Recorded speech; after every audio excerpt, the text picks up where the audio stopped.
என் நண்பர் ஒருவர் கிறிஸ்மஸ் பண்டிகைக்கு அந்த பட்டணத்தில் உள்ள ஒரு ஆலயத்திற்கு சென்றார். ஆராதனை முடிந்தவுடன் பல வருடங்களுக்கு முன் மற்றும் ஒரு பட்டணத்தில் தான் சந்தித்த நண்பர் ஒருவரை பார்த்தார். அப்பொழுது அந்த நண்பர் தன்னுடைய வீடு அருகில் இருப்பதாகவும் தன்னுடைய வீட்டிற்கு வந்து செல்லுமாறும் என் நண்பரை அழைத்துச் சென்றார். அங்கே நண்பருடைய மனைவி மற்றும் 2 பிள்ளைகளையும் சந்தித்து பேசினார். சற்று நேரம் பேசிக் கொண்டிருந்த பின்பு அவர்கள் ஜெபம் செய்தார்கள். ஜெபித்து முடிக்கும் பொழுது அனைவரும் ஆமேன் என்று சொல்லும் பொழுது மற்றும் ஒரு மெல்லிய குரலும் ஆமேன் என்று சொல்வதை என் நண்பர் கவனித்தார். அது யார் என்று சுற்றுமுற்றும் பார்த்த பொழுதுதான் அங்கே அவர்கள் வளர்த்த கிளி இருந்ததை கவனித்தார்.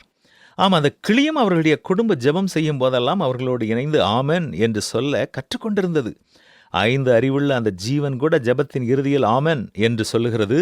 ஆமென் என்ற சொல்லின் பொருள் என்ன? ஒருவர் வேண்டிக் கொள்ளும் காரியங்களுக்கு கடவுளே அப்படியே ஆக கடவது என்பதுதான் ஆமென் என்ற வார்த்தையினுடைய பொருள். 5 அறிவுள்ள ஒரு ஜீவன் மனிதனின் விண்ணப்பத்திற்கு ஆமென் சொல்ல கற்றுக்கொண்டிருக்கிறது.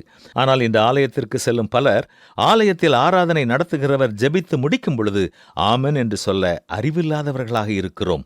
இனியாவது யாராவது இறைவேண்டல் செய்து முடிக்கும் பொழுது அவர்கள் வேண்டிக் கொண்ட காரியம் அப்படியே ஆக வேண்டும் என்று உள் மனதோடு ஆமென் என்று சொல்லுவோமா?